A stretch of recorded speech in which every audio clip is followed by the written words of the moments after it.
And we are live. This is Rational News. I'm your host, Rational Outlaw.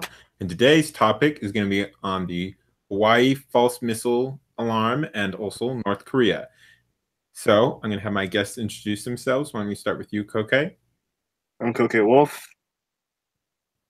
All right. And then you, Eisen. Hi, I'm Eisenwolf. All right. Now, as I said, today's main topic is going to be on Hawaii and North Korea and the whole false missile launch that we just recently had. I think, what was it, yesterday or was it the day before? I forget now. I think it happened, depending on the time zone, yesterday. Okay. So I think I have an article here on talking a little bit about that. Did you want to read it, Eisen? I can. All right, I'll send it in the group chat.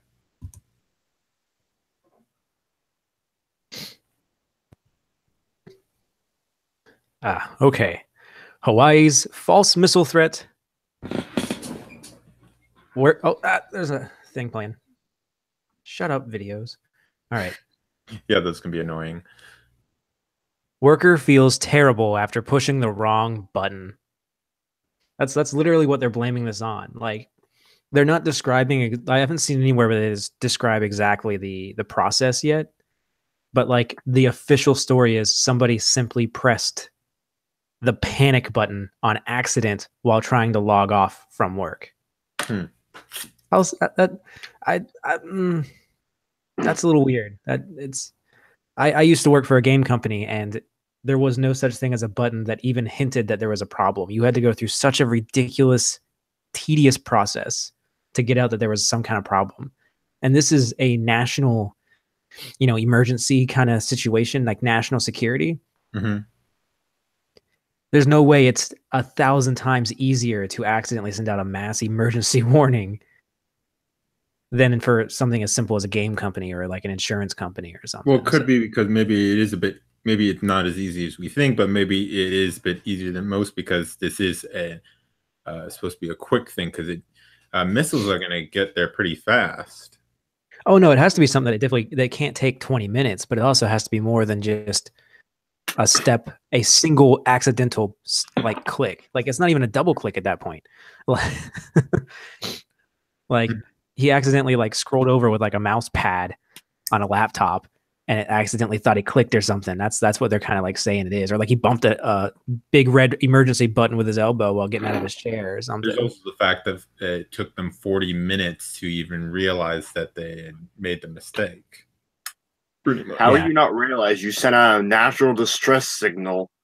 It took you 40 minutes to realize that. Well, actually, statewide. It was only in Hawaii. Well, still, regardless, I'm pretty sure if you'd hear a major alarm, you'd be going, "That sounds like our missile alarm." Yeah, like did no one that worked there be like, I just got a text that said ballistic missile threat inbound to Hawaii. Seek immediate shelter. This is not a drill. Not one person that worked there for 40 minutes. Like, I don't know, but I'll keep reading. After Hawaii emergency officials confirmed that an alert about an inbound ballistic missile was a mistake, they said the employee who pushed the wrong button feels awful about the panic-inducing incident. I don't know how to say this person's last name. Is it Miyagi? Vern Miyagi, who oversees the Hawaii Emergency Management Agency, the EMA, said at a news conference late Saturday that the civil defense employee who pushed the wrong button regrets what took place. This is in quotes. This guy feels bad, right? He's not doing this on purpose. It was a mistake on his part, and he feels terrible about it, said Miyagi in a press conference Saturday afternoon. Miyagi, a retired Army Major General, said the employee could be counseled and drilled so this never happens again, but he did not say whether they would be disciplinary measures. Whew. Mm-hmm.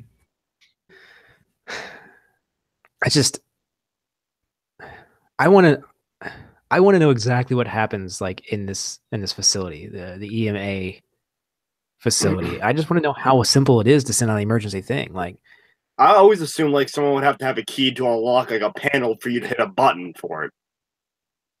So it doesn't get like bumped. some kind of like like some kind of emergency thing that like you can't accidentally do because it's supposed to be taken seriously. Yeah. Like I can understand if it was like, you know, like, oh, there's missiles. Somebody has to put in a very like changes every like 72 hours kind of password to get to like something on a some kind of program. And then they click like initiate, and that's what sends out the mass messages and stuff like that. That would make sense too. But both of those kinds of things require some kind of access being granted in an emergency situation, a key, a physical key, or a password. Yeah. What's also interesting is the fact that you would think it'd be more complicated also for just because it's just complicated to because you know how Trump tweeted about the whole "my button is bigger than yours" to Kim Jong-un. Well, it's not like a simple button. There's a process that Trump would have to even go through to even be able to. Oh yeah, yeah, yeah. And like I imagine that process is a little bit more complicated because I imagine that it takes a little bit more effort to launch a missile than to warn people about a missile. But like that, I don't know how accurate movies are. I'm not in the military. I don't actually know too many people that have been to this kind of clearance level in the military. But like, you know how in movies there's always like the two people with the two different keys and to do it at the same time and two different spots, and then they have to press two buttons, and then they have to like still like confirm or whatever. Like that's a process. So Trump has multiple buttons. Somehow he can press them both at the same time. Okay, yeah. Actually, so I'm looking a little bit further into the article. It says, rather than triggering a test of the system, it went to an actual event mode. He confirmed that to trigger the alert, there is a two-step process involving only one employee who both triggers the alarm, then also confirms it. There's a screen that says, "Are you sure you want to do this?" Miyagi said. The employee confirmed the alert, inadvertently causing a panic in a state already on edge over saber-rattling missile threats from North Korea. So it's essentially the same thing as like you click it and it's like, "Are you sure?" And he, instead of pressing no, he pressed yes. And it took them 40 minutes to realize this. Yeah, because apparently he did it during the shift change. So he just did it and just like was like, "Well, that settles that." Finished logging off. I'm convinced someone dared him like, "Yo, you won't do this," and he just literally wanted that $5 bill that he would get for doing this. That mass panic hour was worth the $5. I saw some thread somewhere. I didn't save it or anything, so I can't go back and double check it. But it said that it's possible there was an actual missile threat, not from North Korea though. And this is going to be, you know, huge conspiracy level kind of like thread, but like the gist of it was a sub went missing in 2013. A nuclear sub, one of ours. And we just didn't care to look for it for 5 years. And the theory is that it is the one that launched a ballistic missile towards Hawaii in an effort to essentially, in a false flag operation kind of style, to get us involved in a war with North Korea. That's the theory, is that we launched a missile. I don't think that's likely. I mean, quite frankly, it wouldn't even take for us much to get into North Korea. I don't think that would even be necessary. I think it's definitely an out there conspiracy theory. And I don't have anything in front of me to like back up even remotely back up any of these claims. I highly doubt it would take all that much for the American people, at least for the majority of them, to get behind going to war with North Korea. I highly doubt it would take all that much. I don't think have you seen the liberals that would rather saying that Trump wishes he could be as good as Kim Jong-un? I know those are the liberals, but at least for the most part, I don't think it would be as unpopular as perhaps we think. Those are the more really left wing. I think there would be ways if there was some kind of conspiracy to try and get us to war. I don't think having us being a false flag like that would be necessary to do it. I think you could do something much smaller than that. Well, I don't know. like going to the conspiracy, like let's just say that they decided to do that. Like let's just pretend that conspiracy is true. What happened to the missile? Mhm. If a real missile did get launched, what happened to it? Mhm. Because no one claims that anyone shot anything down, and if they did, that would have been part of the thing. Like, we just shot down a missile. Obviously, it was launched from North Korea. Let's go to war, and that way, no one dies. But they still have like, hey, here's proof we shot down a missile. Mhm. But no one's claiming that, so that alone to me, kind of puts that whole conspiracy into like a way back burner. Like, all right, we'll consider that if you can bring out a lot more proof, Mhm. because it Yeah. doesn't add up right now. They're one of the bigger conspiracies about it. Mhm.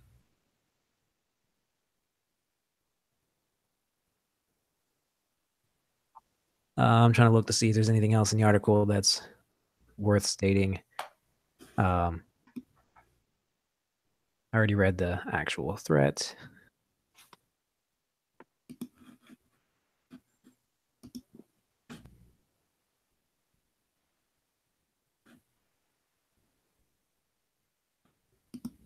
Okay, so it actually only took them 13 minutes to send out a tweet that said there is no missile threat.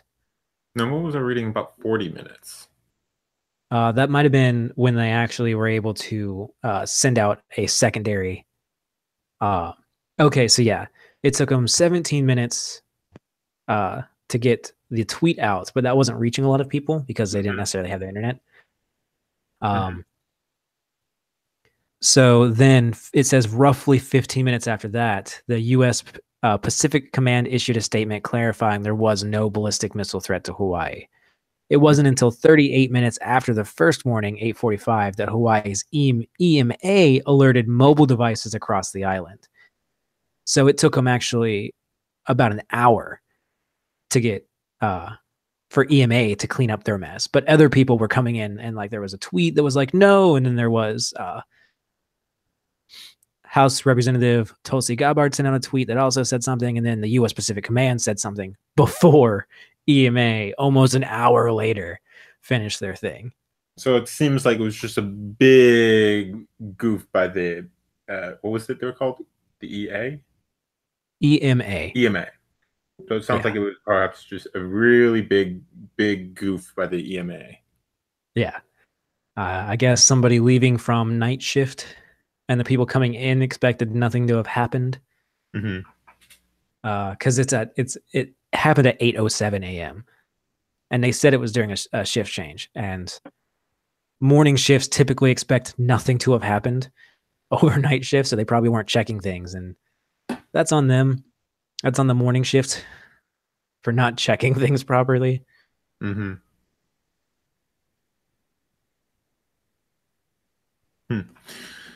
And then there's also the certain people who are on the left blaming Trump for the whole Hawaii false missile crisis. Like, there's one article. It says someone named a Hollywood actress named Jamie Lee Curtis blames Trump for Hawaii false alarm, and her tweet was, I guess, "This Hawaii missile scare is on you, Mr. Trump. The real fear that mothers and fathers and children felt is on you.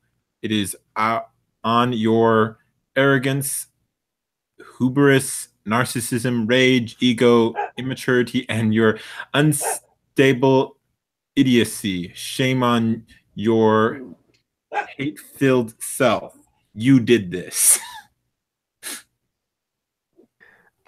Yeah. How does that makes zero sense? Yeah. But yeah, that's some people on the left are doing that. Or there's like, I've seen one article, I think it was from the Pink News. It was a gay news site who are blaming Trump for not tweeting about the whole false alarm, saying that he should have tweeted something. Like, I'm thinking you probably would have blamed him for in some other way for it, or how he said it, or you should have tweeted even sooner, or quite frankly, I think they're being a bit nitpicky. It's yeah. Yeah, it's they are trying their hardest to find some way to blame him. They want it to be his fault.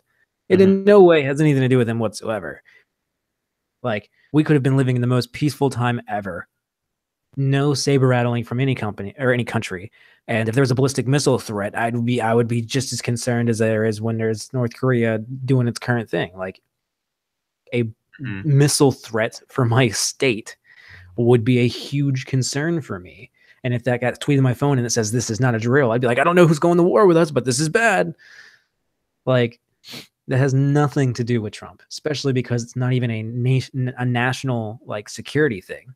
And then there's, I think, some people blaming Trump that he's not handling the whole North Korea situation properly. Now, maybe there's some things he could have done better, like not doing some stupid tweets, but he's doing more than what our past few presidents have done. The past few presidents haven't really done anything about it, from what I know. Nah, they just kind of ignored it. They're like, whatever you say. You just keep doing you, North Korea. But yeah, that's the, I guess, big thing. What's your opinion on the whole North Korea situation? Well, I don't want to go to war with North Korea. One, I'm not really a pro-war kind of person in general. I think America has intervened a little much, especially since the Cold War started. We have been way too involved in the world, and I think that North Korea threatening us doesn't even warrant Trump's tweets back. Like, even that is giving them too much attention. Like, they don't deserve our attention. They're on the literal other side of the planet from us, and they are the size of like South Carolina. They're smaller than South Carolina. They're like the size of New Jersey or something. Like, no one cares. We shouldn't care. And so I think that we should just keep ignoring them as long as possible. And if they decide they want to do something, it would be such a quick thing for us to just sit and hold the line with South Korea's help. Like, what are they going to do? They're going to run out of people before we run out of bullets. Like, it's a densely populated country, but it's only got the population of like North Carolina. And that's including the women. Population is of North Korea. I think it's like 10 million or so. I might be wrong. I might have seen an old thing. North Korea Wikipedia, the source everyone uses. Although normally for videos and stuff, I would never use it for a reliable source. For a reliable source, because Wikipedia is so unreliable. Okay, let's see. Population. That's total area. Oh, estimated population according to 2016 is over 25 million people. Oh, that's gotten bigger since whatever one I looked at. What the heck did I look at that said like 10 or 12? But of course, this is Wikipedia. I mean, it could be a wrong thing of the number. Well, Wikipedia is What's not it say? the most, 2010. Yeah, not the most reliable. I know. I just use it for. What's it say? It's 2010 is. I use it usually more for general stuff or some unimportant things to give some information. But if I was doing a video on the whole North Korea, I would definitely not be using Wikipedia unless it was only for like supplemental information, but not as a main source. Yeah. Oh well, even so, like, they're not that big of a country. They're not that big of a threat. Like, most of their tech is Cold War era still. They're just getting into like, late 80s technology. Yeah, they're pretty like far missiles that we've had since forever. Like, it makes them a threat, but like, how many of these missiles are they going to have? Like, they're testing them, meaning that they don't have a mass production line of them. The main They threat assemble they one at a are time. to is Japan and South Korea, because especially South Korea, because South Korea is literally right next to them, and they would be at the biggest threat. Next would be Japan.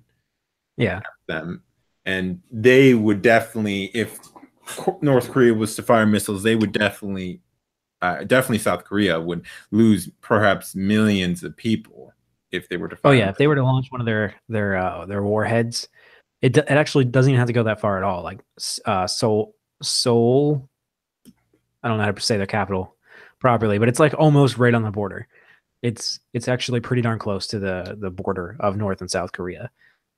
So that's not a very long missile distance at all, and they could wipe out half that city, and that's a good chunk of their population because the state's so small. But why? Like, I don't mean this in a humanity scale of like, why should we care about South Korea and Japan? I mean this literally in a diplomatic scenario. Why do we care? They're our allies. Why are they our allies? Because we conquered the crap out of them and put our bases on their land. That's why they're our allies, not because we care at all. Mm-hmm. We are Japan's military. If we weren't, Japan would probably have wiped out North Korea 20 years ago. Pretty much, not all the time, but pretty much every war that the United States has gone in, they usually do for a reason that benefits the United States. That's what most countries going into wars. They usually do something because they believe there will be a benefit to them. Yeah. It's pretty much never out of the goodness of a country's heart to go to war. Yeah, but that's what it uses as an excuse to get its citizens to agree with it. Like, no, we have to. Look at all these poor, suffering people. Oh, woe is them. Okay, I just looked at the population size. Fighting the other side of the war. I looked at the population size for South Korea, and it is a little over 51 million. That is over twice the amount of people in South Korea as there are in North Korea. Although that is to be expected because North Korea has they basically have to get their food blown into them by other countries and stuff, because there's I think a large portion of the country is still starving to death. Only the high ups are eating well. Yeah, it's not a very efficient country. It's not like, I'll tell you what though, that country is great for the environment. Yeah, less pollution. Yeah, like zero. Yeah, they also don't use electricity, because if you look at a map of at night around the world, there's like no lights practically on in North Korea. Yeah, like they don't use any fossil fuels. They're not burning electricity all willy-nilly. Like, they're great for the environment. And at the low price of your health, wellness, and standard of living, you can have that too. Hey, it's a commie's a commie. What dream? It's a commie eco maniac's dream. What dream? Yeah. Like, oh, people starving? That's exactly what I want. Yes.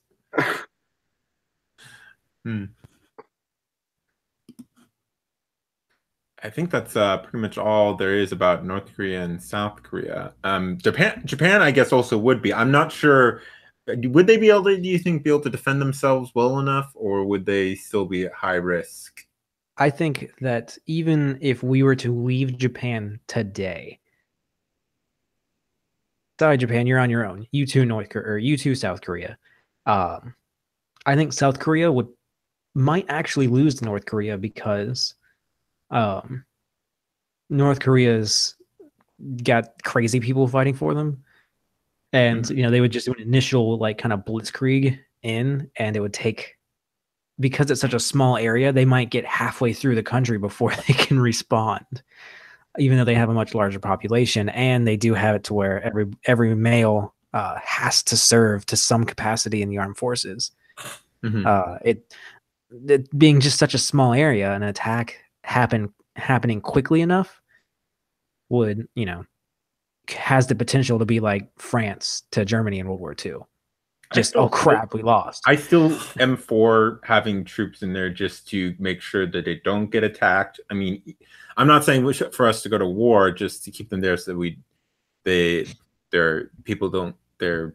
so that South Korea and Japan don't get attacked by North Korea, especially South Korea, because I think it would be more likely North Korea would try to attack South Korea, try to unite the two countries again under communism.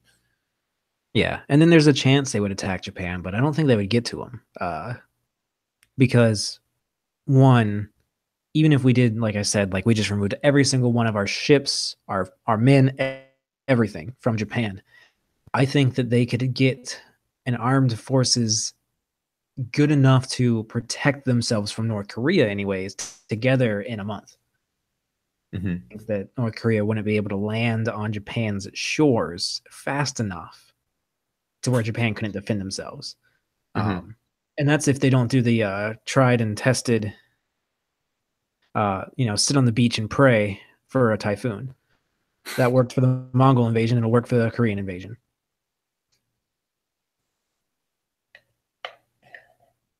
You know about that? I don't know if I know much about that particularly.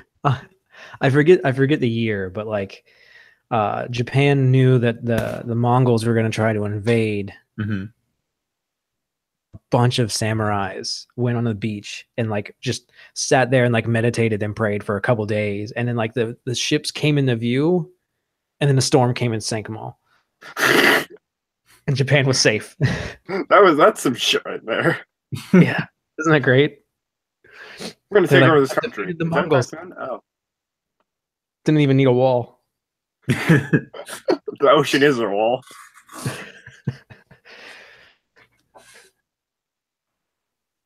But that's a fun little historical fact. I think they can do it again with the Koreans. That's just some good old fashioned karma.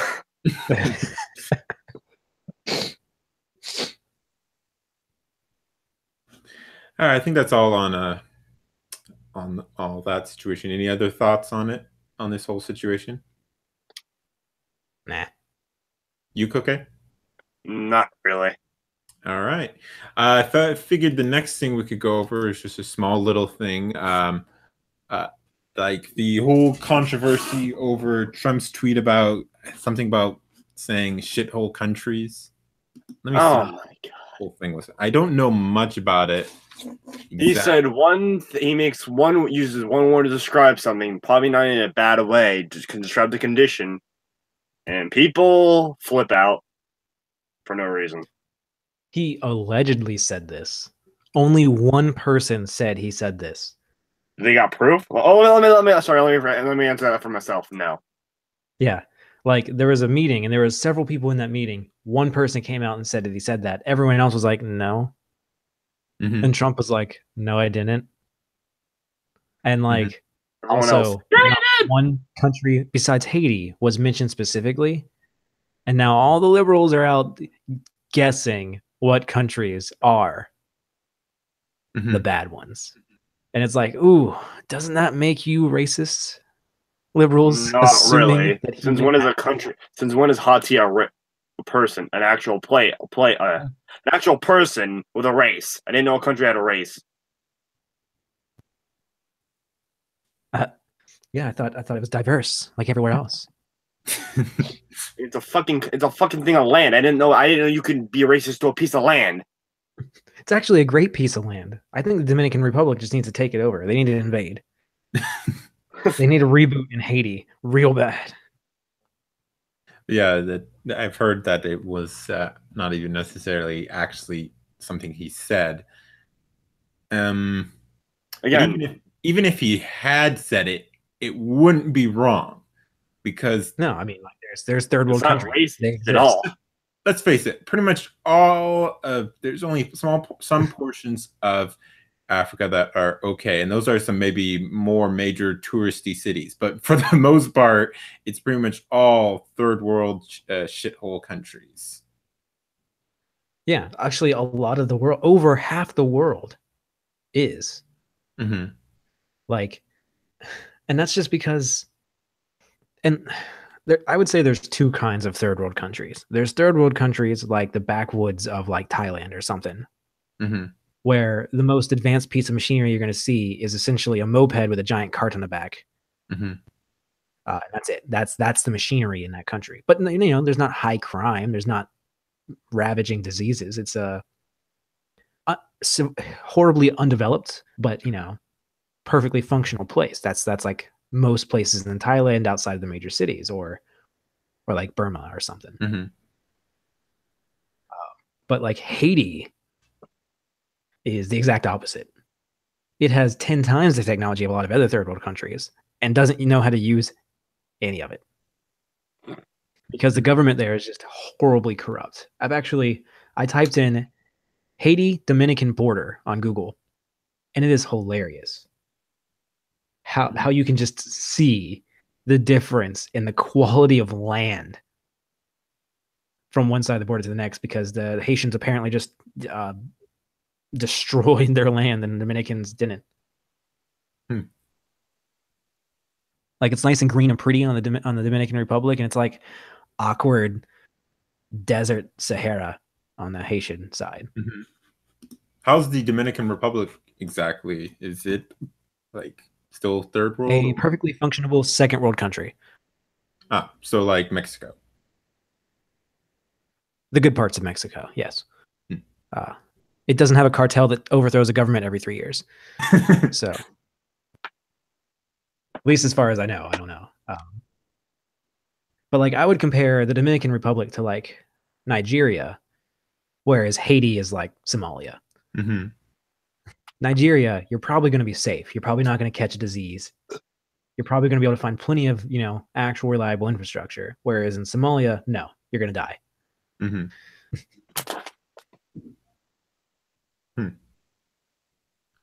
Interesting. So yeah, I mean, Trump may or may not have said those things, but if he did, he wasn't wrong.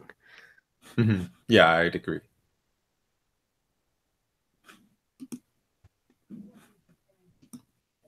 Anything else on that topic? Any other thoughts? I think that the United States needs to create a program, and it's Go Live in Terrible Places program. And you sign up, you sign something that says you may die and you can't sue if you get injured or anything. Like, the United States government is not responsible for anything other than your departure and return. And it's for all these liberals that say these places aren't bad. They have to go, and they have to spend 6 months and try to live.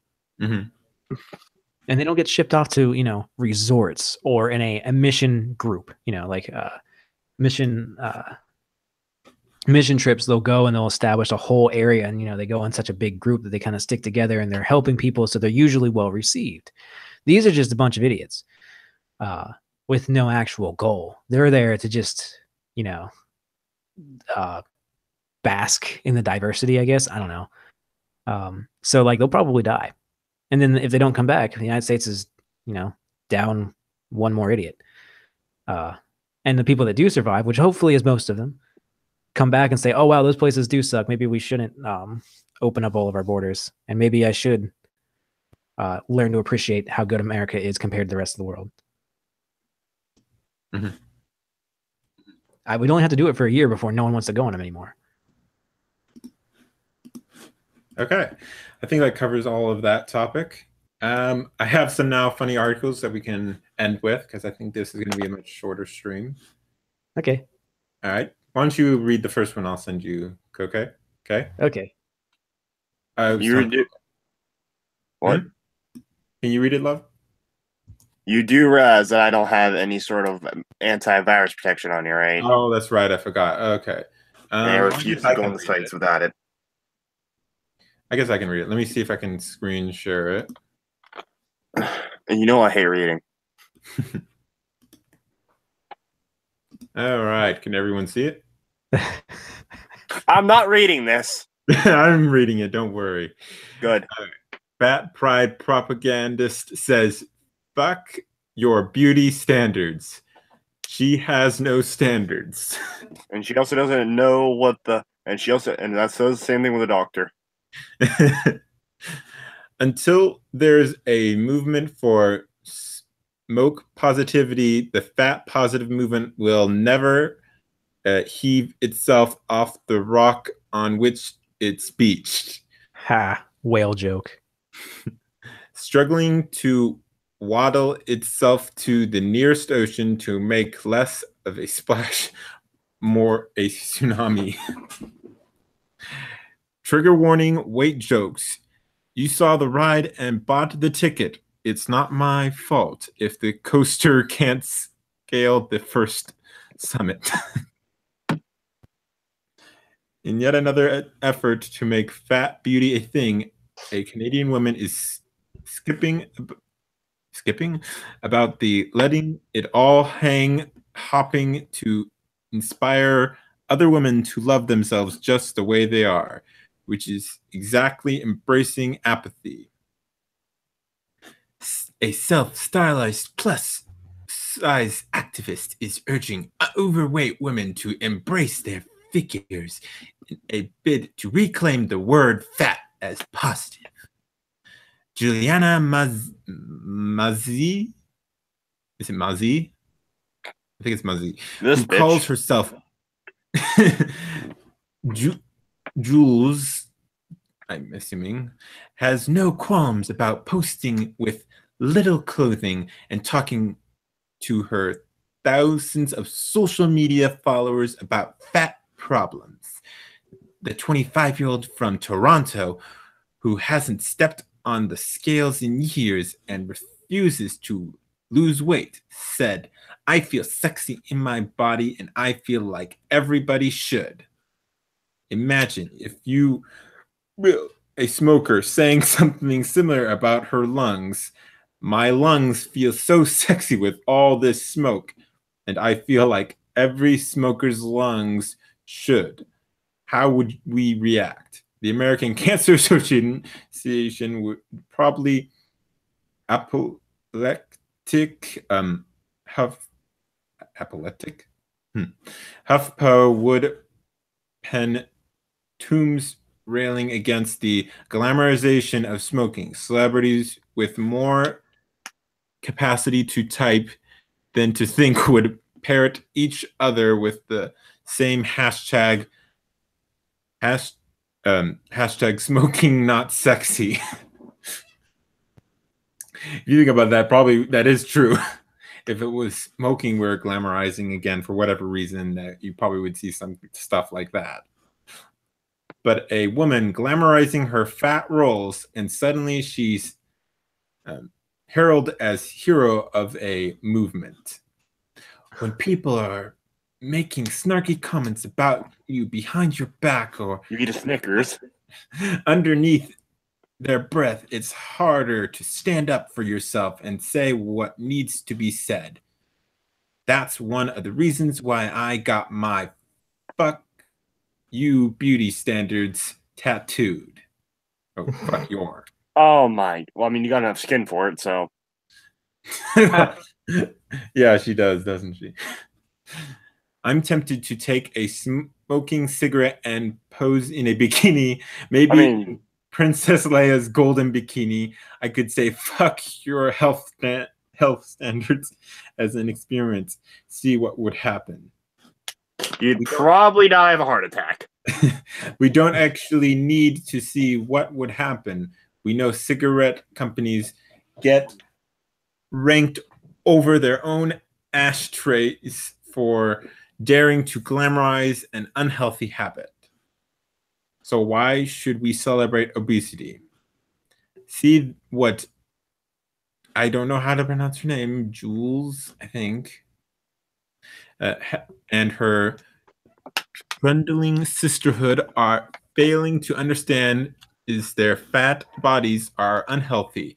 Hence the natural disgust some people share, either openly or secretly, aloud or unspoken. Is it rude to point at a fat person and publicly shame them? Of course. I don't walk about town and ridicule fat people because they're fat. I don't think anyone else should either. I don't scold smokers either. The issue I and others have with the so-called fat pride movement is the constant bullying campaign they encourage in "Find us beautiful or else. We are beautiful. You're terrible for not agreeing. Fuck your standards." It's a public campaign and the public isn't buying it. Hence our pushback. If you want to be fat, be fat. If you want to smoke, smoke. But don't come crying to the rest of the world when we don't laud you as the new champions of beauty. I'd agree. You know what I find the most hypocritical about this kind of scenario? Is if you show these same people overweight animals, not like a slightly chunky cat or something, but like, the obese animals. Every single one of them are like, that's animal abuse. You're killing it. And then they look at an obese woman and they're like, wow, way to break beauty standards. Nothing unhealthy about her. And it's like, you can't have it both ways. Either that animal is beautiful as well, or that lady is unhealthy as well. It's not both. It can't be both. And they, every single time, it's, I don't understand how someone can trick their brain into seeing an obese beagle and saying that's animal abuse. I hate their owner. Their owner should be put in jail. And then they look at a fat lady and say, what? That's beautiful. That's beauty. Sexy at all sizes, all those nonsense things that they say. I can't comprehend the amount of mental gymnastics these people play. Agreed. Do you have any thoughts? It is unfathomable. You have any thoughts, Coquet? Not really. I mean, I have thoughts, but I'd rather not say them. Oh, you can go. Yeah. No, it's okay. Fat people don't have feelings. Come on. You can say them. What I'm gonna say is, okay, go ahead, eat yourself into a food coma, and then probably die of a heart attack from trying to move up or get up. Go ahead. If you think it's beautiful, be my guest. I'm gonna laugh and scold at you because I might find it funny. I'm an asshole. But at the same time, don't be sitting there trying to go, hey, this is beautiful. No, it's not. You're unhealthy. You look disgusting. Nobody wants to reproduce with someone that looks like that. I am sorry. And you're sitting there going, yeah, fuck your beauty standards. You girl, go. You know what? You do go. Go in that chocolate cake. I don't give a fuck. I mean, it's just like that lady. Did you guys see that Bearing video? It's an older video now. It's over a year old, but it's the one where there's the overweight woman. She was for the fat acceptance movement. Is it one of the TED Talks ones? Oh, yeah, that lady died of a heart attack, ironically. At 34. Age 34, she died of a heart attack. Women are naturally less susceptible to heart attacks, and the average person doesn't have a heart attack until after they are 50. So the fact that she had one so young shows that her weight had to have had an effect. Oh, it does, definitely. I mean, like that, just her alone, and like that's such a like dark humor kind of irony situation. But like the fact that everyone's just ignoring that happened, that the leader of the fat acceptance movement died because she was too fat. Come on, people. This is something that shouldn't even begun to be debated. You're killing yourself. You're encouraging the youth to kill themselves too because you refuse to accept that you have a problem. And I just, it kind of makes me angry that fat people say it's okay to be fat. Or even not just accepting themselves, but they just say it's okay to be fat and just not at least say it's unhealthy. I know it's unhealthy, and just say that at least. Like, don't go off saying you're healthy. Yeah, if they can just admit that they're not healthy and that, it's not something anybody should aspire to be, but they're okay that they themselves are doing it, that's fine. That's accepting that you've made a mistake. And if you want to continue to go down the path of that mistake, I'm not going to stop you. I'm going to warn you. And if they say, no, I understand all those things and I don't care, okay, that's on them. But like to try to say it's not bad. The smoking analogy from Crowder was actually great because if smokers were saying, actually, you don't get cancer from smoking, it's actually good for you. There's no proven anything that smoking's bad for you whatsoever. That's the same. It's exactly the same. And like, if you want to smoke knowing the consequences, do it. But you can't try to tell everybody else to smoke because you refuse to accept the consequences of smoking. And it's just it's the whole thing of I hear no evil, see no evil. Okay, so if I eat a whole bunch of food, not fat, therefore I'm not going to have a heart attack. Yeah. Yeah, I'd agree. Simon Petrokov says hello. Hi, Simon.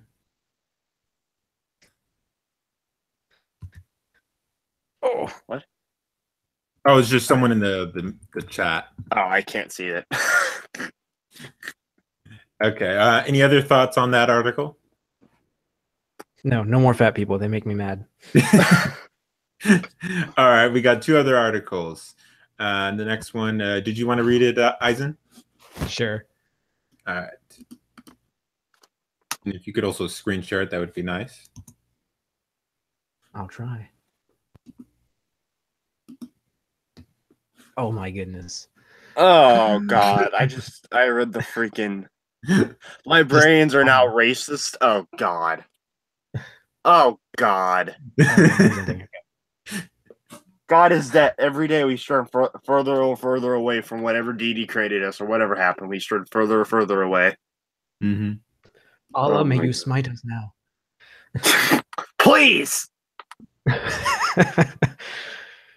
All right. Liberals say librarians are now racist because I'm actually eager to find out. I want to know exactly their reason. I imagine just because books are racist, because Black people are less literate. Okay, let me take a guess. African Americans are less literate, therefore the housing of books with words in it is now somehow racist. Is that okay? I'm gonna take a shot at this because there's a lot of white people in literature and they do not like that. Therefore, since there's too many white people in literature, it is now racist. But don't you know every famous writer was actually a Black person? And we're just hiding it because we whitewashed history. Exactly. It's all a conspiracy theory. This actually is true. Unlike the sub thing, that's obviously just nonsense. But the everyone was Black up until 2 years ago. Little did you know you were Black until yesterday. Now you're white and you're racist. How dare you? Go back to being Black. But don't do it too fast or that's appropriation. Okay, I'm gonna read. Leftists have an important question to ask. Is a librarian racist? Of course the answer is yes. Today, when you ask if anything or anyone is racist, the answer is always yes. Always, always, always. In fact, according to a recent study reported in City Lab, it's not just liberals that are racist, but police, school district workers, of course, police. You name it. Racist, racist, racist. What the researchers did in the study was analyze the responses that government workers gave to inquiries from people with names like Lakeisha or Deshaun compared to people like Bill or Susan. Easily identifiable African American names with easily identifiable Black names.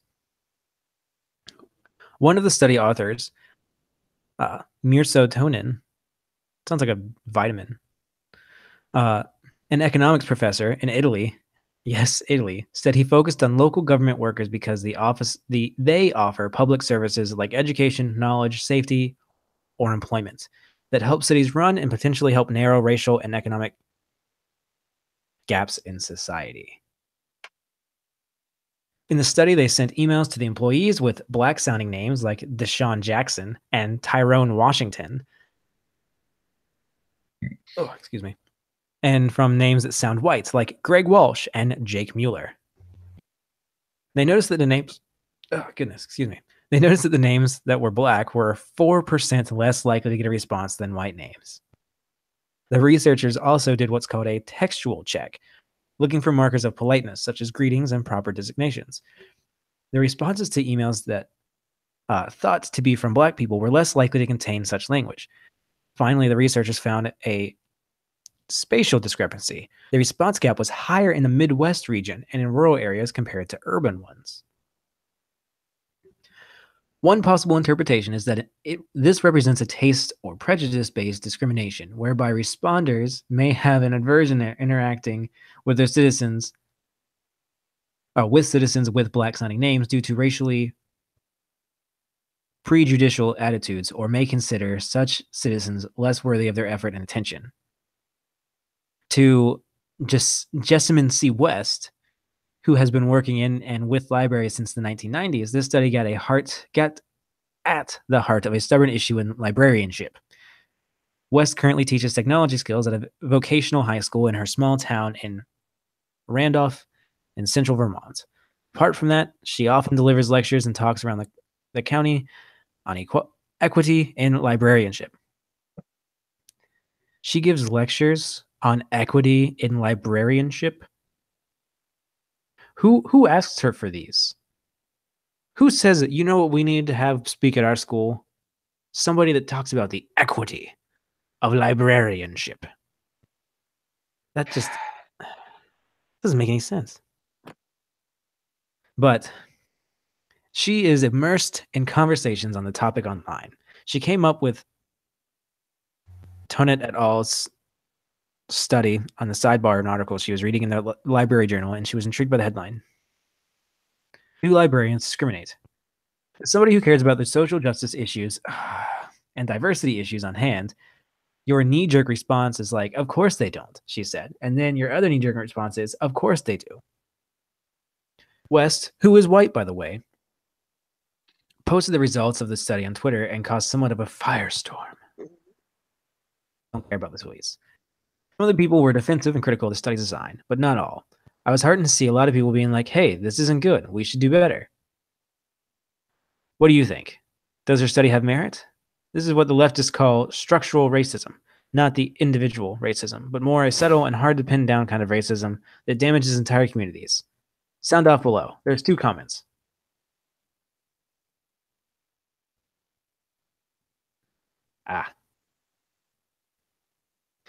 So I don't think a 4% disparity is really that big. Because even extremely fine-tuned tests usually allow for a 2% margin of error. I would say that this one I would have to have at least a 6 or 7% margin of error, because I think like during survey, like they usually have like 5% margin of error. Yeah. This is within that margin of error. Like, one can be, oh, well, it's, maybe this one's 2 or 3 points higher than it should, and this one's 2 or 3 points lower than it should be. Well, now they're dead even. Like, and if there is a 1% or even 2% actual, like, difference, that's not something worth worrying about. Like, what, you're gonna go and talk to like the whole 6 librarians that didn't give a response to somebody not in their area named LaShawn? And it could be it could just be something else. It may not even necessarily have anything to do with race. It might not. But like, if you live in a town in the Midwest and there's legitimately 200 people in your town, and you know for a fact not one of them is named LaShawn Jackson, you're going to be like, this isn't a serious inquiry. This is a joke. And you're not going to respond. Whereas if somebody's name is, just like Jonathan Edwards, you'd be like, well, darn, there is an Edwards family. Maybe I just don't know Jonathan. Okay, I'll respond. Like, you can't target small knit communities with extremely generic names and then be like, ooh, is this that person? And then hit them with names that they know don't exist in their area and expect them to respond. That's what I feel like caused probably at least a few percentage points worth of disparity right there, because it was mostly from the Midwest that they didn't get the responses. And the whole thing across the entirety of whatever was 4%. That means that the average from places like New York to like Albuquerque, New Mexico to like Wyoming was 4% in total, which means the super racist places were not able to counteract the extremely inclusive places. So this is a study that's not even worth trying to say anything, yet alone coming away with a definitive answer of yes, of course they're racist. I'd agree. Man, people need to just calm down. Mm-hmm. We need to stop worrying about the racist nonsense and start worrying more about fat people. True. All right. We have any other thoughts on this article? Okay. Do you have? I'm spent. Nope. All right. And we can go on to the last article that I have for us. Who would like to read it? I'm all out of Capri Sun. I don't need to read anymore.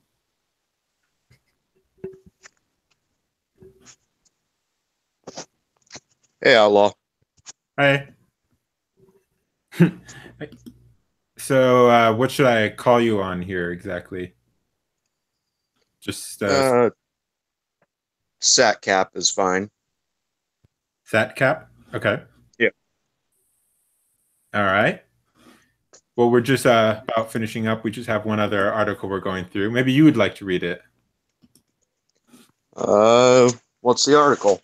It's Chelsea Manning makes a huge announcement.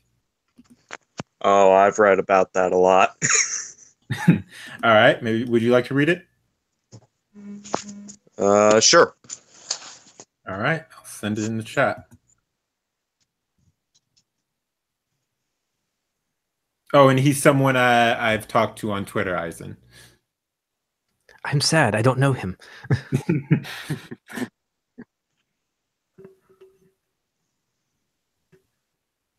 You got it? Should be on the sidebar chat. Yes? Yeah, that's where I'm at. Guess my internet's messing up. Oh, hold on. Maybe I can then do it. All right. Let me screen share.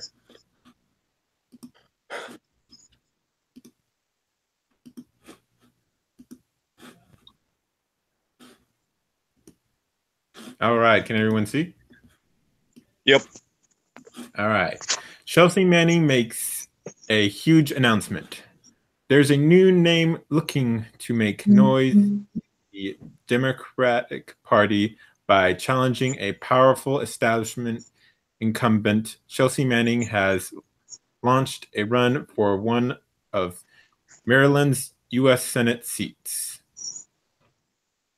The former United States Army soldier was convicted of passing hundreds of thousands of classified military and government documents to whistleblower organization WikiLeaks in 2010 and was subsequently sentenced to 35 years in a military prison.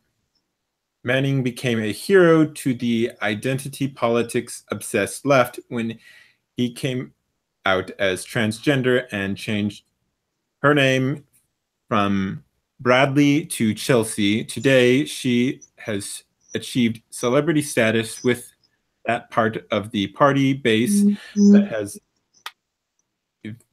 elevated transgender issues to something only slightly below a religion. Former President Obama did the man who many view as a traitor, a soldier, by commuting her sentence to time served plus 4 months before he left office. Manning was thus spared decades of prison time. Manning filed the paperwork to run for Senate on Thursday. He will be looking to topple Beltway favorite Ben Cardin in the primary for the 2018 election. I think. Here's more. Chelsea Manning will be running for the U.S. Senate in Maryland. The transgender former Army officer who was convicted of, we already know all that. The 30-year-old Manning listed a northern I cannot pronounce that. I am so sorry. In her FEC filing, she is running as a Democrat, of course. Manning was convicted of leaking classified information and spent more than 6 years behind bars. And she personally, I think, should have spent all of those years behind bars that she was supposed to. Additional details are provided in the Baltimore Sun in their story. Chelsea Manning convicted of, okay. We already know all that. Snowden getting more street cred with other elements of the left. She was hailed by many for the obscene "fuck the police" tweet sent out to concede with law enforcement apprehension day last week. Yeah, I saw that. I saw that tweet. Yep.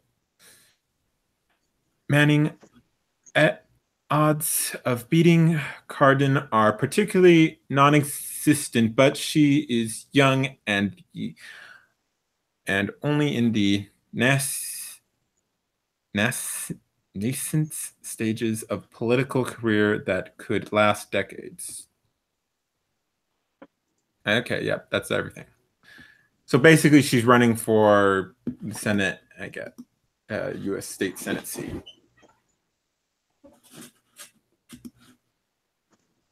So what does everyone think on that?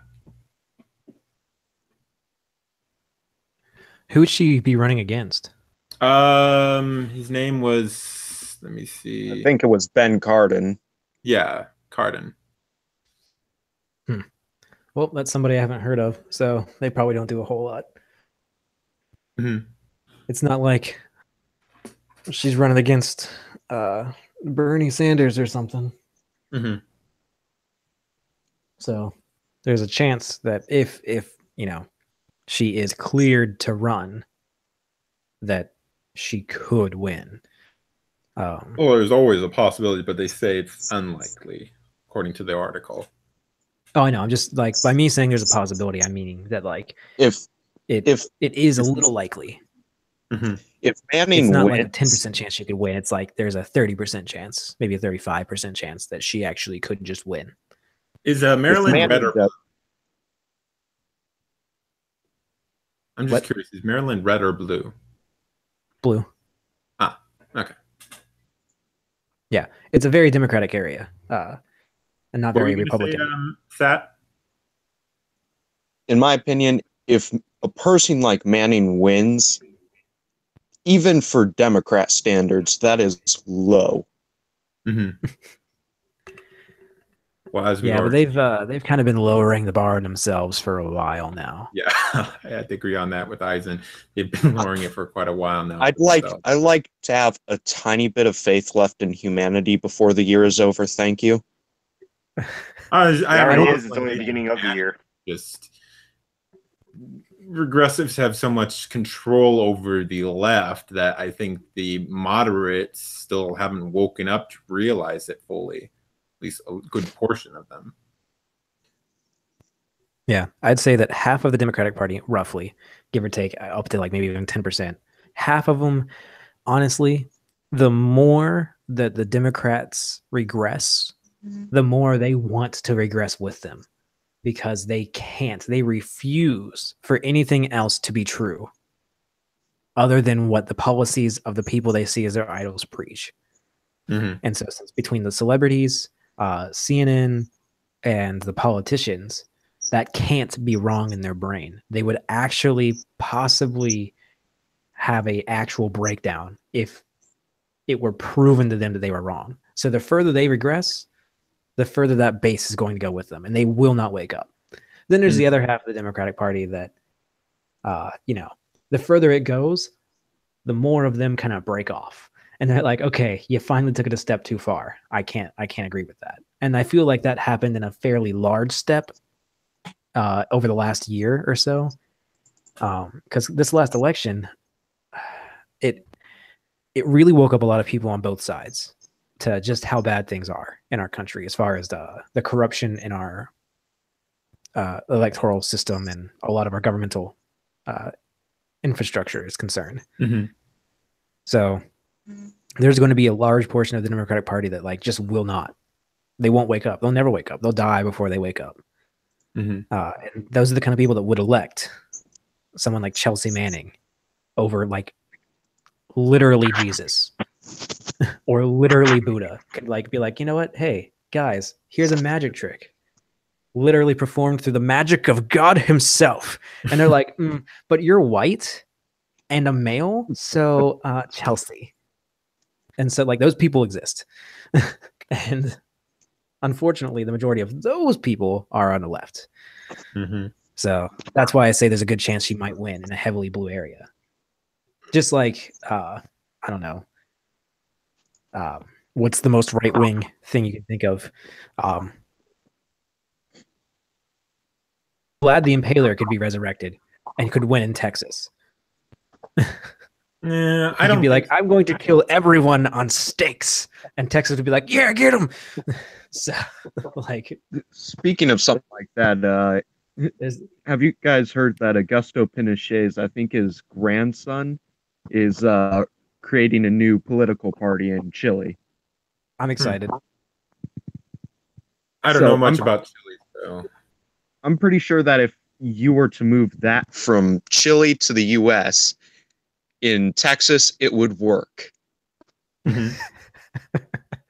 And I would honestly not complain. We got a free Mhm. helicopter ride across the border.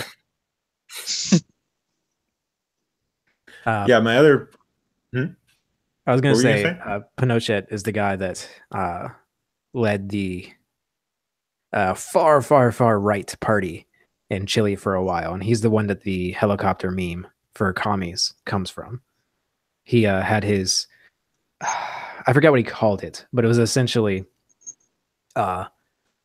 when he took all of the prisoners of war from their little mini civil scrap and all the prisoners, he was like, all right, generals, kill them in whatever way you see fit. And that went from just basic firing squads all the way to the now paraded helicopter rides. So that's why his grandson running and forming a political party is a little bit of a like, oh, interesting kind of thing.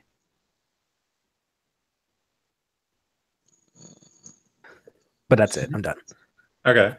I have a few thoughts on the whole Chelsea Manning thing. Like, there is obviously the left's obsession with her, but there's also the fact just specifically the LGBT community, which I have a problem with, is basically worships her for whatever known reason, because I don't see why you should be liking someone who's a criminal like that. But always the mainstream LGBT has always done stupid shit. Mhm. And Honestly, that whole thing was pretty much just an experiment to see if she could get out of prison for being trans, in my opinion.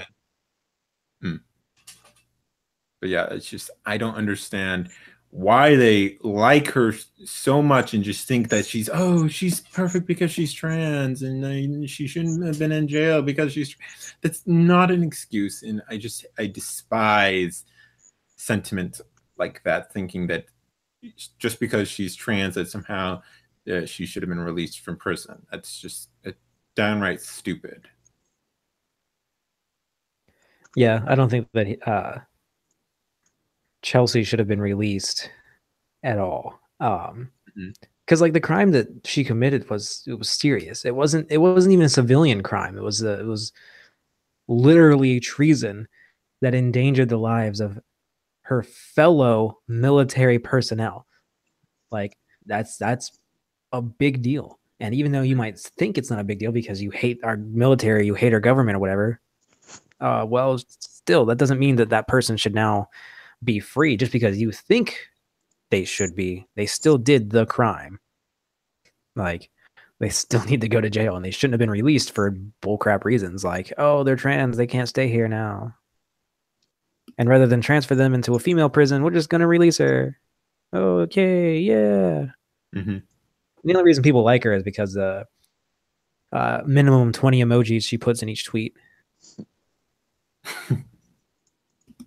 Yeah, I think that. Well, to me, there was a huge difference between what Manning did and what, say, Snowden did. Snowden showed that the American government was spying on its own citizens. Yeah.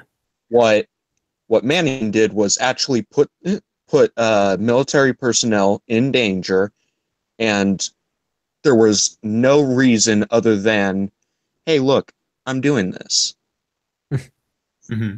Yeah, like Snowden felt a moral obligation to do so for the American people. And whether you agree or disagree on whether that was something that should have been done, that's fine. But what Chelsea did, or I guess at the time what Bradley did, was not for the benefit of anybody, anywhere, at all. Mm-hmm. It literally only put people in harm's way, like you said. So, like, it's not even comparable. Mm-hmm. And even so, like, he has to find refuge in Russia, or he'd probably be in jail rotting eternally. She literally is running for Senate. So not only was her crime significantly, objectively worse, she has nowhere near the scale of punishment. If anything, she's getting a platform based off of it. Mm-hmm. It's like Hillary Clinton 2.0. It's like, I can't understand it. Oh, speaking of Hillary, though, I just reminded myself because we started this on Haiti. Mm-hmm. Or no, we started this on Hawaii, and we mentioned Haiti. Someone from Haiti was going to go and testify about the Clinton Foundation and they suddenly are money. dead. He's dead. He was found dead like yesterday. Oh God! Gunshot wound to the head. Seriously, it just at this point can't any of that stand for like even at least suspicion of like. I don't think you understand the dissidents. Because there's so many suspicious deaths around the Clintons. Can't that at least be at least evidence enough to be raised suspicion? I don't know. Like at least look into this further.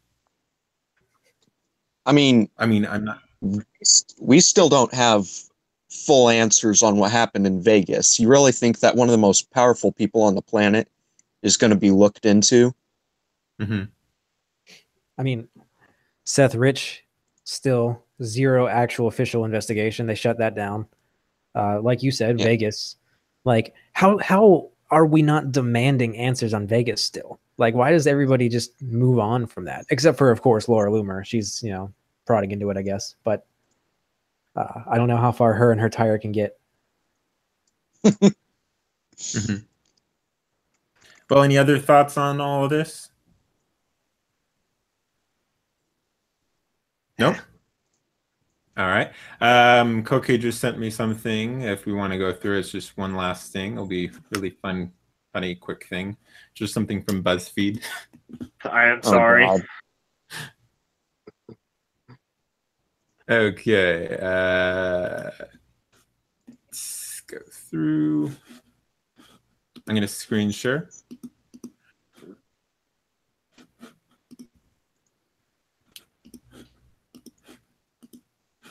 All right. Present to everyone. There we go. 37 things white people need to stop ruining in 2018. Yep. Then the first one was mac and cheese. My mac and cheese is delicious. She can shut up. It is delicious. I don't know what she's doing wrong with mac and cheese. No, like I've seen this before, and when in this video they're putting all sorts of stuff in the mac and cheese that it's basically not mac and cheese anymore. Does she mean a casserole? Yeah, I guess basically a casserole because like this is what they do to it. Okay, so what I did was just make a roux, and then to give it an extra zing of flavor, I like to put in some Dijon mustard. Yes. I'm gonna use some Gruyere, and then just some classic cheddar. I love cheddar cheese. Got a ducky in the building. Yeah. You just eat that right there. Look What the? It's not mac and cheese. Yeah, it's just not mac and cheese anymore. That's not mac and cheese. Yeah. Yeah, that's a casserole. Yeah, that's what's that? Is that Brussels sprouts and like squash? Yeah, that's a casserole. Are they insinuating that black people are scared of vegetables?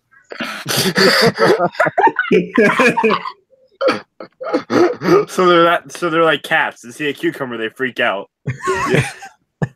Yep. Yeah. Apparently. This is another article from it. And the next one was protests. Protests, like, because remember the Buzz, not the the Pepsi thing. Oh Yeah, God. that commercial was dumb. Everybody hated that commercial though, and it didn't Yeah. ruin any protests. Mhm. In fact, 90% of the protests were just random white people fighting other random white people. Yeah. Like, so they weren't even really protests. The only protests that had no white people in it were riots. hmm So, I or don't they know went about that. unnoticed They were like- entirely.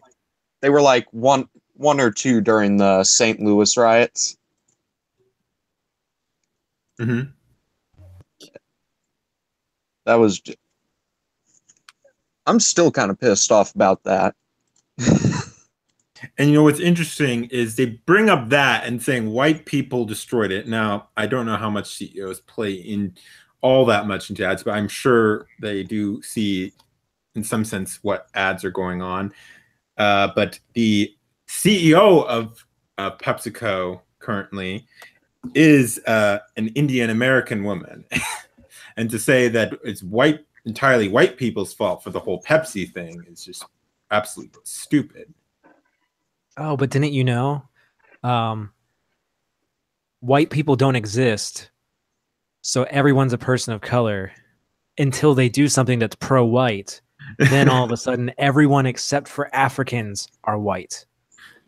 I've heard that Arabs are white, Indians from India, white. I've even heard that Japanese and Chinese are white. Oh yeah, I think I've read an article saying that how Asians promote white supremacy or something like that. Yeah. And so essentially they just narrowed it down to like, unless you're black, you're white. And it's like, what are you talking about? Well, I mean, historically, Asians did kind of help out with that. Well, I mean, I guess if you were to really take a step back and say, who does a random, just like pick any random person from Japan and say, who do they look more like? And you have a picture of like Liam Neeson or Shaq. Which one do you think they're going to look more like? Mm-hmm. Like, Yeah. I'm guessing most people are, I don't know, Liam Neeson's kind of a bit of an extreme example though. Mm-hmm. Yeah. But like, whose side are they going to, like, if you were to really filter it into just two categories, a lot of them would go into one instead of the other. But like, there's more than two categories, and that's what people need to understand. There's more than two. Mm-hmm. And the next one they say is K-pop. And I guess this is supposed to be the first K-pop group to be made up entirely of non-Koreans. So pop. I can't quite tell, but that person looks Asian, but I'm not quite sure. I'm curious. Wasn't K-pop inspired by boy bands that came out of America? No, K-pop is a South Korean thing. I know that it is now, but like, wasn't it inspired by boy bands I have no idea. from the West? Maybe, I have no idea. But like, yeah, that's another thing. And then they say fourth is sneaker culture. Let's see, what the heck is this supposed to be even about? Sneakers on a man is definitely the first thing I look at. So if you're gonna have a dope shoe that both guys and girls can wear, I mean, come on, matching shoes, that's dope. What are some of your sneaker turnoffs, though? You know what? I'm cool with it, and I don't mind dirty sneakers, but they better be fresh. You know, if homeboy is coming through with these, Right. it's quiet. Yeah, no, it's quiet for him. But like if he comes through in like these, you got some Air Maxes out here. Yeah. You got some Jordans. no offense, but who's gonna pay 160? I know people do, but I don't know why anyone pays 160 bucks for sneakers. My brother does, and it is beyond logic at this point. Especially because it's like Nikes. Like if you're gonna spend over, say, $60 for a pair of shoes, get a nicer brand than Nikes. Mm-hmm. Get yourself some Pumas. All right. Homeboys get my like. Are you a big fan of like basketball sneakers, like these Pippins, and these are the old Jason Kidds? You know what? I love basketball sneakers, and I think they're some of the dopest shoes that Nike has. But I mean, I already picked these out. We're going for these. Those are coming home with you. These are coming home with me. Gonna put these with the black dress. You're gonna look sexy. So you're gonna kill it. Slip-ons over there. I don't know if we're gonna. Yeah, that's a no-go. It's a no-go for me. The tweet underneath it though is pretty accurate, especially in those like 7 to 20-second space. Mm-hmm. She really did sound like an undercover cop that's talking about drugs. Like, now these drugs, you see, these are the good drugs here, right? Yeah. I wouldn't catch anybody for this, but this is the good stuff, right? But it's like she was reading a script because she has no idea what shoes are. So in what way are they trying to say that whites ruined sneaker culture exactly? First off, they would have to define what sneaker culture is, and second, they'd have to defend on why it matters. Considering they couldn't do either A or B, moving on. Mm-hmm. Okay, next one was makeup. Oh, blackface, I get it. Okay. Yeah, that was, I think they're probably their reasoning. However, this is just something that only had 46 likes, so it wasn't even by a big account or had many likes. And that's it. Chocolate challenge. What the fuck? Okay, now, I went away for like a couple minutes, and then I come back to seeing this. What the fuck? Ah. Everybody loves a little bit of chocolate, man. But yeah, that was I remember watching a video they talked about how, and you can even see right here that this is just something BuzzFeed went out of their way to find, to say it's white people's fault. It's not even something that's like massively got a lot of likes. It's something that had only 46 likes. Yeah, what is that? Instagram? At that point, you have to actively search. Mm-hmm. Yeah, that's someone that has like their local friends. Yeah, liked it. Like, and next one was trees. How do you? I think I heard about this. I think I heard about this. And I'm not sure what exactly that's supposed to mean. Anti-bird spikes. Oh, the anti-bird spikes. That's what it was. Yeah. I don't even know why people have a problem with that. If it's in their own homes, if it's their own trees, who gives a shit? Yeah, they're not gentrifying the tree. That's their property. They could tear the tree down if they wanted. It's their tree. Screw those birds. Those birds didn't buy that tree. Second, if they're talking about this is exclusively a wealthy thing, because I doubt that's something cheap, and I doubt anybody that makes under, say, $400,000 or $500,000 a year cares that much about poop on their car. Mm-hmm. Also, that's what a garage is for. Or a tarp. Yeah, anything. So this is one of those like exceptionally rich people that have nothing better to do with their money kind of contraption. Like the unfiltered water thing. What? Oh, yeah. There was a thing going on in California where rich people were buying unfiltered raw water gathered from God knows where, and who knows what. Yeah, and they were buying it for like $150 a gallon, I think. Mm-hmm. I hope it was from Mexico.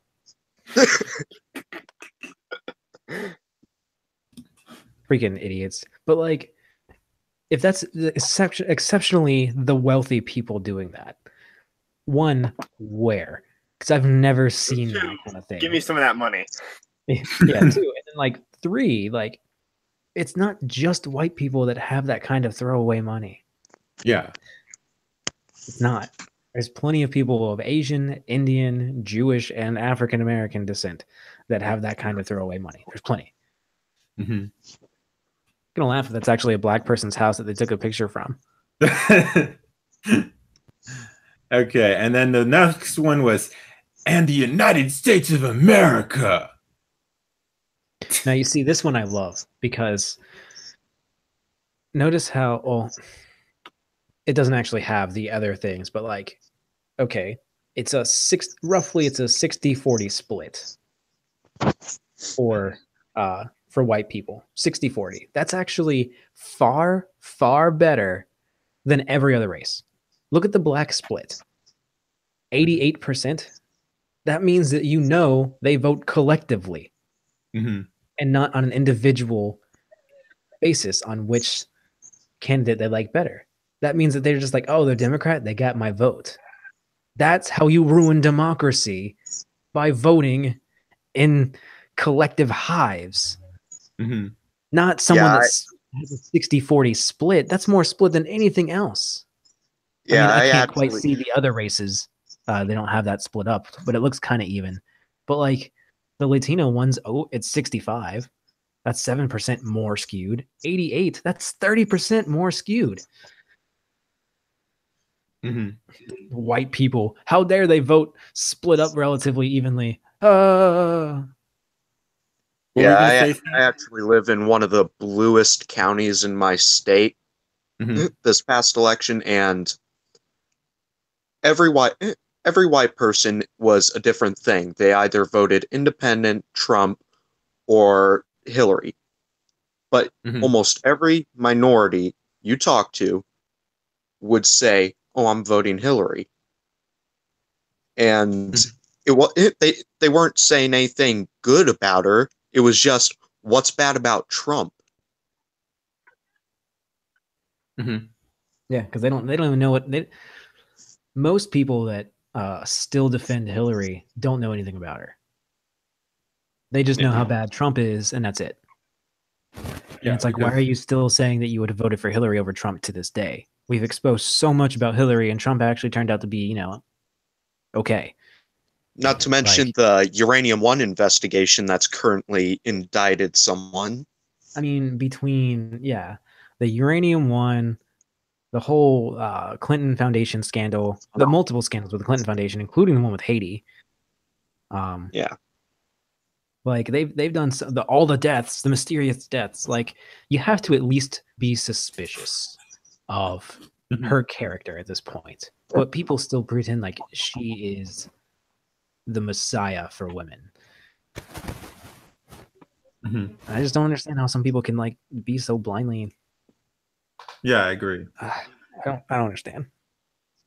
All right, when we go on, the Oscars, the Grammys, and the Oscars and the Grammys. And I think that's because the majority of them are white. They're probably saying, I believe.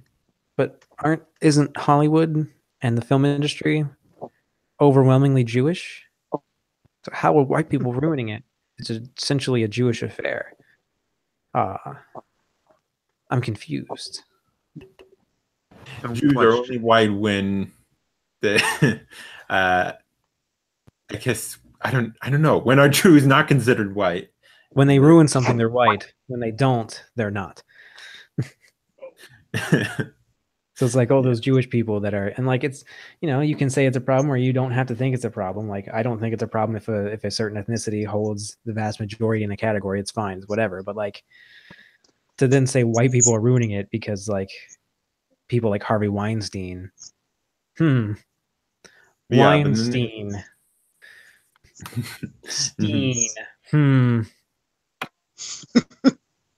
And then they'd also don't bring up the fact that the NFL had a vast majority of black players. They don't bring up. White people ruin the NFL too, I'm sure. Or that, I think, isn't it also the majority of football players are also black? Yeah, most actually. Not football players, I mean basketball players. Yeah, football and basketball, both majority African American. Mm-hmm. They never talk about that. No. Oh no. That's because it's the one place where they can succeed. Mm-hmm. I don't think they understand. I forgot his name, but that like 7'4" Asian guy that was in basketball a couple years ago. Mhm. He was actually pretty terrible, but darn it, if he wasn't really tall, he was good on defense.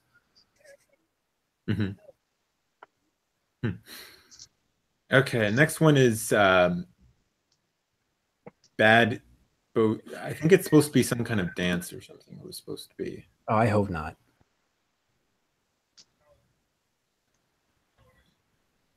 Or song. That looks like nothing to me. Let's see. Just I guess it. Oh, there it is.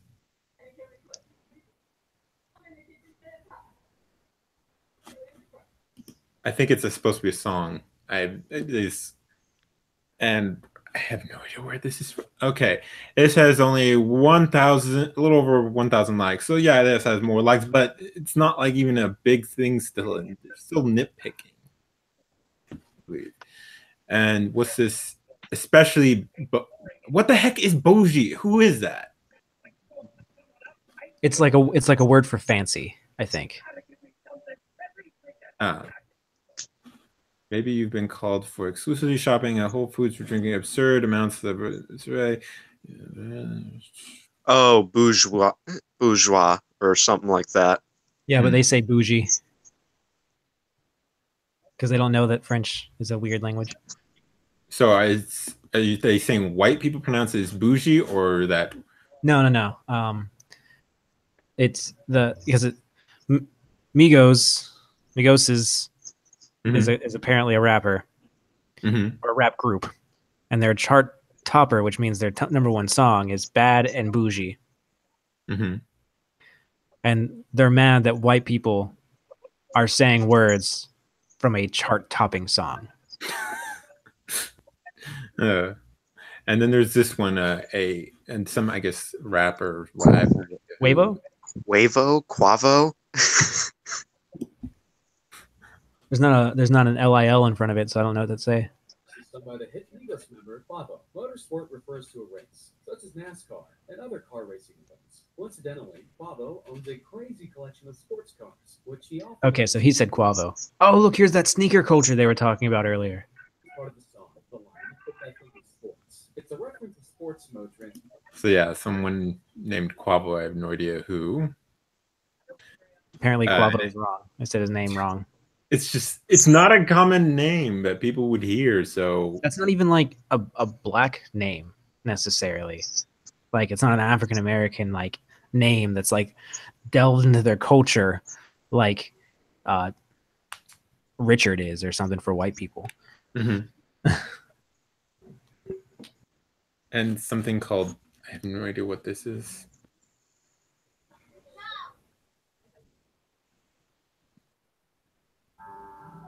Oh, it's a dance. Must be.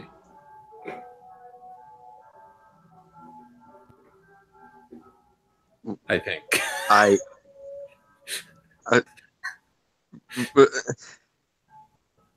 Whatever it is, I hate it. I don't care if whatever's happening right now is done by professionals. I would still hate it. Are they trying to bring back flash mobs or? I have no idea. Okay, and the next one is 21 Savage bank account. I have no idea what that is. Bank account a dance song. Yeah, I think it's a song. Now this one's actually by a verified account. Okay, 21 Savages lets fans perform bank account. They let them perform it. It's a fan. Of course they're not going to be that good. It's not the artist. And they let them perform it right there. Like, how come over half of these are just them singing a song or dancing to a song, and it's ruined it now? And something, I guess, a song called California Love. Oh, yeah. It's an old song, a very old song. Yeah, that's a real old song. Yeah, okay, that's loud. So it's a very old song or something? Well, they got like a rock band trying to perform that song. That could be done entirely by one guy with a keyboard. Oh, look, a white person saying white people ruin everything. least I think that's a white person. So it's like I have no idea. At this point, it doesn't matter. Another dance, I think, or a song. I could be both.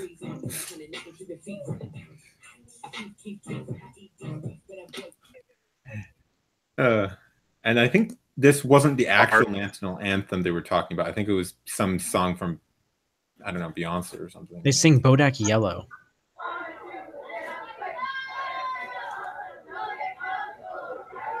I don't even know what song, and it's just a bunch of supermodels singing it. It's like some people saying something backstage, and that's white people ruining everything. Yeah. And then our national dance. We have a national dance. I was gonna say the same thing. They're literally I just think going it's back supposed to and be forth. they're trying to say black people's national dance and national anthem. Black people have a national anthem, I They have a guess. dance. and apparently a dance has to go with it. I have it's just so stupid. And whatever the Miley Rock is. Apparently, it's not that because Dory is confused on what it is. These are like middle schoolers. Get out of here. The hit dem folks. Okay, I think we can skip all the dance ones. What's this one? Jesus. Updates. I I repeat, repeat. the folk stance, the mask off challenge. I have no idea what that is.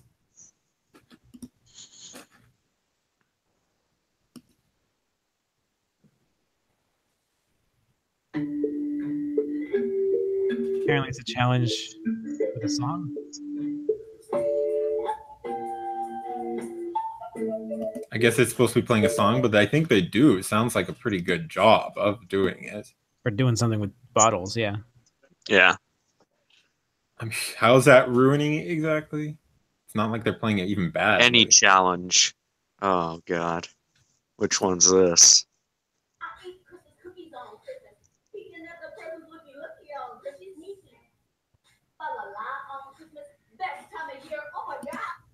That's a challenge. There are a lot of stupid challenges going around right now.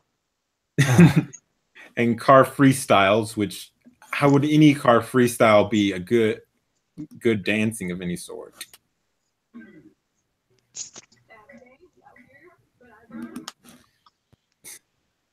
And they say hip hop. I think this is because of they're all white. I think that's what they're trying to say.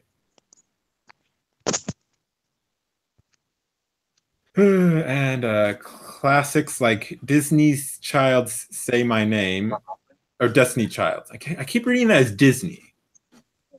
Like every time I've come across that, I keep reading it as Disney. I have no idea what is even. Isn't that some song again? And the Fresh Prince of Bel-Air theme song. And then I guess this reporter, for whatever reason, they're blaming her mess up on everyone for mixing up the two movies, Hidden Figures and something called Fences. Haven't watched either. I've seen Hidden Figures. Yeah, it was a pretty good movie, but I have no idea what Fences is. So, and I guess this shirt, Black Girl Magic, which is I have no idea even what that is supposed to be. And I seriously, isn't this also a gay thing? A really feminine gay thing to say? Yes, queen. I'm not too sure on that. Because that's where I recall hearing on a bunch of things saying a lot of gay guys saying yes, queen. Because for whatever reason, very feminine gay guys want to like saying that. And then joints. chopped cheese, which I guess is supposed to be some kind of sandwich. Because it's not actually cheese, I guess. I don't know. And childhoods. I think that's a human thing.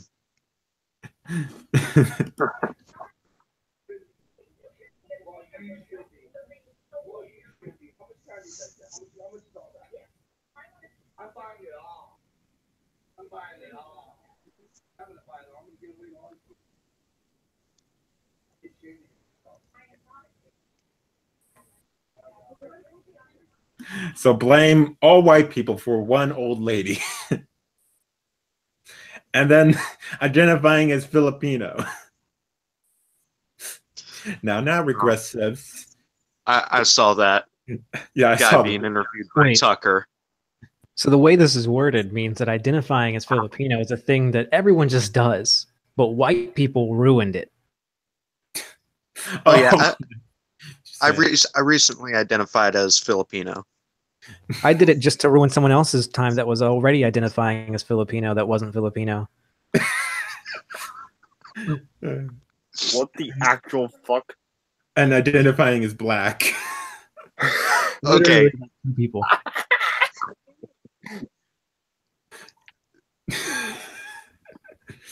It doesn't help that it's one of the most stereotypical things.